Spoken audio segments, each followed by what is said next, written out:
या बातमीपत्राचे प्रायोजक आहेत महालक्ष्मी तथास्तु आणि महालक्ष्मी सुपर बाजार। आता कोणत्याही खरेदीवर मिळवा लाईफ टाइम डिस्काउंट। ईडीने मुंबईत 15 ठिकाणी छापे टाकले आहेत। कोरोना केंद्रासाठी देण्यात आलेल्या कंत्राटातील कथित गैरव्यवहार प्रकरणी हे छापे टाकण्यात आले असून सुजित पाटकर यांच्या मालमत्तेवरही छापा टाकण्यात आला आहे।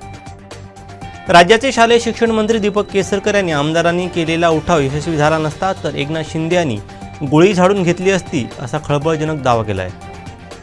व्यापक सखोल आणि उच्च दर्जा ही भारताची ओळख असून जागतिक स्तरावरती मोठी भूमिका निभावण्याची आपल्या देशाची क्षमता आहे असा विश्वास पंतप्रधान नरेंद्र मोदी यांनी मंगळवारी व्यक्त केला। पंढरपूरच्या आषाढी वारीत सहभागी झालेल्या वारकऱ्यांसाठी शासनातर्फे विमा संरक्षण देणारी विठ्ठल रुक्मिणी वारकरी विमा क्षेत्र योजना लागू करण्याची घोषणा मुख्यमंत्री एकनाथ शिंदे यांनी केली आहे। केंद्रीय रस्ते वाहतूक व दळणवळण मंत्री नितीन गडकरी यांनी मोठी घोषणा केली आहे। यानुसार आता देशातील प्रत्येक ट्रकमध्ये चालकाच्या केबिनमध्ये एसी बसवणं बंधनकारक करण्यात येणार आहे। 2025 पासून हा निर्णय लागू होणार आहे। हाँगकाँगमध्ये खेळल्या गेलेल्या इमर्जिंग महिला आशिया कप 2023 भारतीय महिला संघाने जिंकलाय। अंतिम सामन्यात भारतीय महिला संघानं बांगलादेशचा 31 धावांनी धुव्वा उडवलाय। मोदी सरकारनं आणलेल्या पशुधन विधेयकाला जोरदार विरोध झाला आणि यानंतर अखेर सरकारने विधेयक मागे घेण्याचा निर्णय घेतलाय।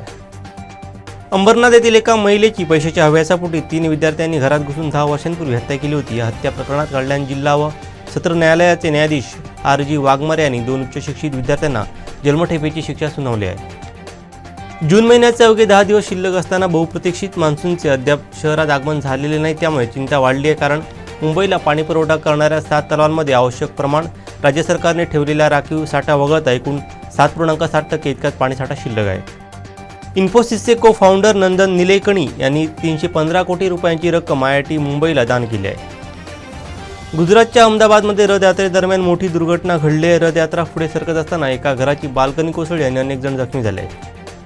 शिवसेना उद्धव बाळासाहेब ठाकरे पक्षाचे आमदार रवींद्र वायकर यांना मुंबई महापालिकेने जोरदार धक्का दिला आहे। त्यांच्या जोगेश्वरी येथील आरक्षित जमिनीवरती पंचतारांकित हॉटेल उभारण्याची केलेली परवानगी आता रद्द करण्यात आली आहे। दादर येथील शिवसेना भवनमध्ये उद्धव ठाकरे यांनी माजी नगरसेवकांची बैठक घेतली, मात्र या बैठकीत ठाकरे गटातील 4 ते 5 माजी नगरसेवक गैरहजर असल्यानं चर्चांना उधाण आलं आहे। साताऱ्यामध्ये खासदार उदयनराजे भोसले आणि आमदार शिवेंद्रराजे भोसले पुन्हा एकदा आमनेसामने आल्याचं पाहायला मिळालं आहे। मुंबईतील लोअर परेल भागात एका इमारतीच्या 4थ्या मजल्यावरून लिफ्ट खाली कोसळल्याची दुर्घटना घडली। या घटनेत 14 जण जखमी झाल्याची माहिती समोर येत आहे। पंढरपुरातील विठुरायाचं दर्शन आजपासून भाविकांसाठी 24 तास खुलं राहणार आहे। आजपासून नित्योपचार काकड आरती धूप आरतीच्या वेळा बदलण्यात आल्या आहेत। मीरा रोडमध्ये आमदार गीता जैन यांनी पालिका अभियंत्याला मारहाण केली आहे।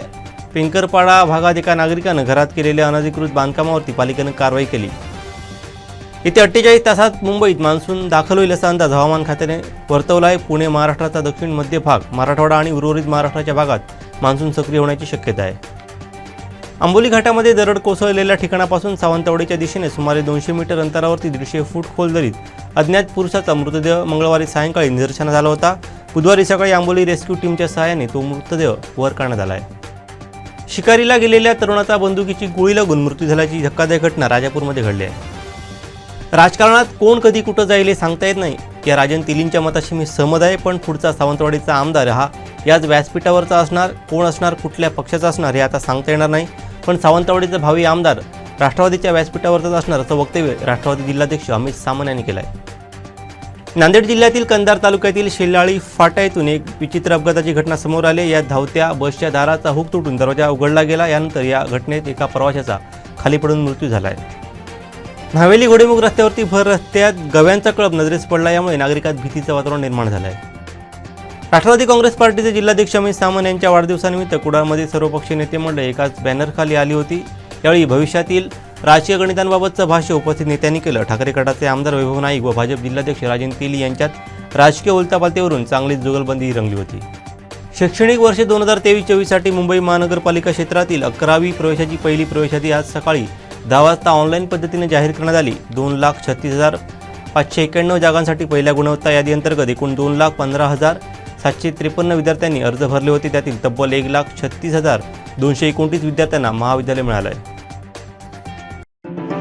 या बातमीपत्राचे प्रायोजक आहेत महालक्ष्मी तथास्तु आणि महालक्ष्मी सुपर बाजार। आता कोणत्याही खरेदीवर मिळवा लाईफ टाइम डिस्काउंट। अपडेट्स, ताज्या घडामोडी आणि थेट लाईव्ह पाहण्यासाठी सबस्क्राइब करा, लाईक करा कोकणचं नंबर 1 महा चॅनल कोकण सात लाईनचं YouTube चॅनल.